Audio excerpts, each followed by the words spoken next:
I've been obsessed with finding the fastest and safest way to build wealth that won't leave me constantly worrying about if I'm doing the right thing with every paycheck. And after half a decade of learning from the wealthiest people I know and reading 50 plus finance books, here are the 8 steps I follow every payday to get to financial freedom. Step 1.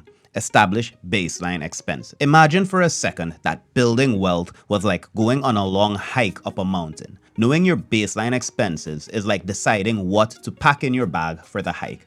You want the things in your backpack to hold you over in case something goes wrong, so you don't end up wet, smelly, and turning around if you encounter a rainstorm. But you also don't want it to be too heavy either, because your legs might give out. So to establish our baseline, we have to write out all of our expenses for the past month and then draw a line through the ones that aren't completely essential. So if you had groceries, pizza, and Spotify, then you'd write them down and cross the ones that aren't essential. It's pizza and Spotify. When you're making your list, look out for something called the ostrich effect. It's this bias we have to avoid looking at information we might consider negative, like a credit card statement, for example. And that can lead us to guessing the numbers. But the more exact your numbers, the more prepared you are. It's like Benjamin Franklin said, failing to prepare is preparing to prepare, or something like that. Once you've established your baseline cost, you can see if the percent of your salary you're spending aligns with the 50-30-20 rule that says no more than 50% of your take-home pay should be your needs, which is your baseline. But if you're on a low income in a high cost of living area, 60% is good. But over 60% and you're in trouble. And after a year living on a low income myself, I found that reducing the big expenses like housing and vehicle is the fastest way to get everything else under control. Step 2. Build a rainy day fund. Going back to our hiking analogy, if you saw that there was a 60% chance of rain before you left your house, you'd probably pack a raincoat unless you were a 90s R&B singer.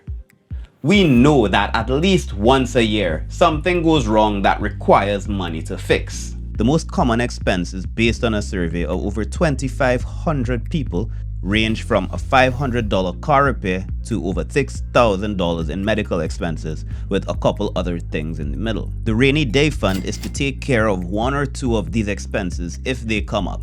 It isn't meant to be a full 3-month emergency fund, just something to provide peace of mind while tackling high interest debt.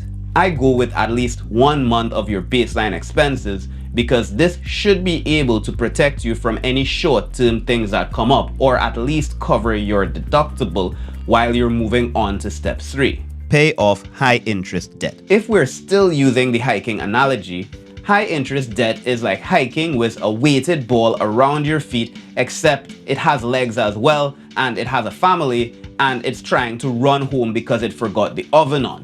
That's because if your high interest debt is compounding, it'll drag you down much faster than your investments can lift you up. If you invested your money into something like the S&P 500 before paying off your debt, even with an average return of about 10%, it could go up or down that year, and if you end up withdrawing money to cover an expense in a downturn, you'll lose money, which is why the rainy day fund comes first. But your high interest debt, like a 20% credit card payment, is guaranteed to cost you 20% whether the economy is good or bad. And it's limiting your available cash, so you can't even invest it. Let's say you have $10,000 credit card debt at 25% interest. At the end of that year, you'd have paid $2,500 in interest guaranteed. And for context on how crazy that number actually is, if someone were to come and guarantee you 25% return on an investment, it's probably for something that was snuck across in an anus. There are 2 strategies people typically suggest to pay off debt efficiently.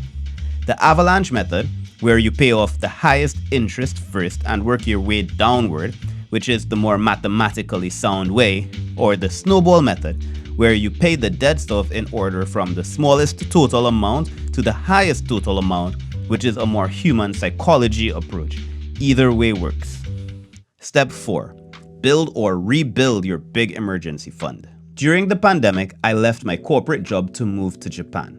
My last day was on a Monday. My flight was that Friday, and 2 days before my flight, Japan closed their borders because of the coronavirus.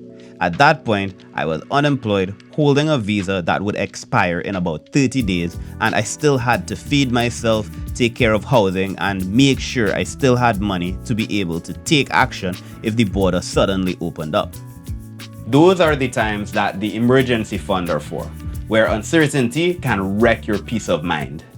To go back to the hiking analogy, if our rainy day fund is a raincoat, the emergency fund is bear spray, a tent, and fire. The rule of thumb is 3 months or more if you're stably employed and 6 months or more if you have unstable income or a family. So if your baseline is $2,000, you want to have at least $6,000 if you're stably employed and $12,000 if you have unstable income or a family. But for me at least, after having used my entire emergency fund during the pandemic, I've changed my personal view to 9+ months, so I'll be at least over-prepared in the case we have another unpredictable event. However, once you get to a number that's comfortable for you, move on to the next step.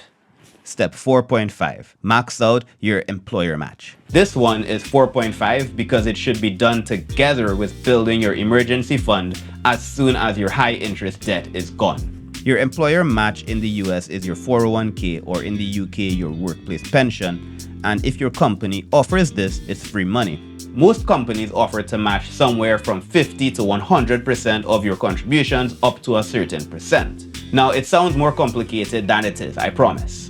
Another way to look at it is that you get a 50 to 100% return on your investment guaranteed. This is actually a better return than if someone did sneak something up their anus. Here's why. Let's say your company is matching 100% of your contributions up to 5%. If you make $60,000 a year, 5% is $3,000 you contribute, and they give you another $3,000 to your 401k for free.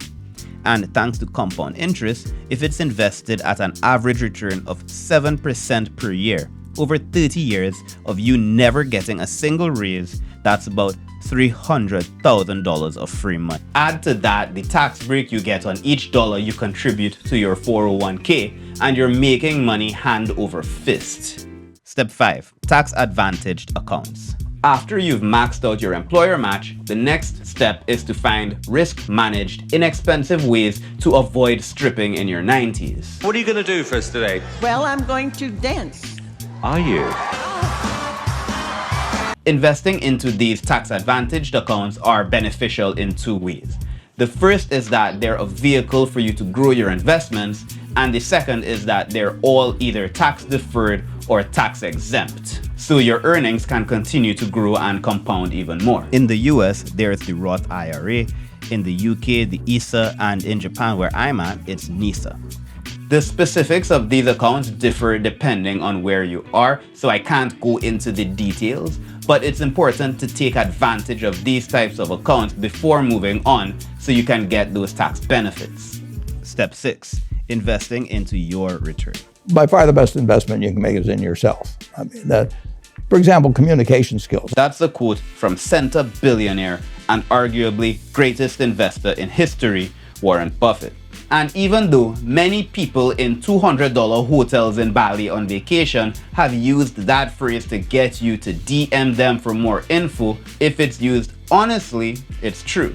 Very few things are as important to building wealth as your income to expense ratio. For example, if you're 29 and making $35,000 a year and you're diligently investing 10% a year or $3,500, using this retirement calculator, we can see you'll have about $300,000 if you retire at 65. Not bad. But if instead you took 3 years to upskill yourself and got a salary of $70,000 a year, you'd be able to contribute 20% to your investments, plus enjoy a higher quality of life, and you'd end up with almost $1 million, a $600,000 return on your 3-year investment in upskilling. Using the hiking analogy, this is changing your shoes from Crocs to Patagonia hiking boots. There are lots of ways you can increase your return. You can start a side hustle, learn an in-demand skill to increase your salary, or take courses to change your industry completely. And if you'd like to invest into me and this channel, then please hit the like button down below. It's right there, it doesn't cost a thing, and it helps so much with the algorithm. Thank you. Step 7. Other debts and opportunity costs. Opportunity costs are the costs we incur for doing one thing rather than another. If, for example, you can choose to cook on weeknights and it takes you 4 hours to cook, or you can do a side hustle and make $100 in those 4 hours working, then the opportunity cost of cooking is $100. And if you were trying to maximize your income, then it might be better to order food for less than $100 and work instead. The opportunity cost to each of us varies based on our own circumstances. You can choose to pay off low interest debt if you'll get peace of mind, or if you're okay with low interest debt, you can choose to invest additional income into a taxable brokerage account. For me at least, there is only one caveat. If there is a vehicle loan that's less than 7%, I'd pay this off first because there is really no benefit in keeping the vehicle loan. Personally, as I have no debt, I do sinking funds to prepare for obvious upcoming expenses and trips. Or I invest more into upskilling and enjoying myself. And if you have online banking, once you've taken care of these things first time around, you can set up automatic transactions so everything happens automatically in the background and you never have to think about it. Watch this video next.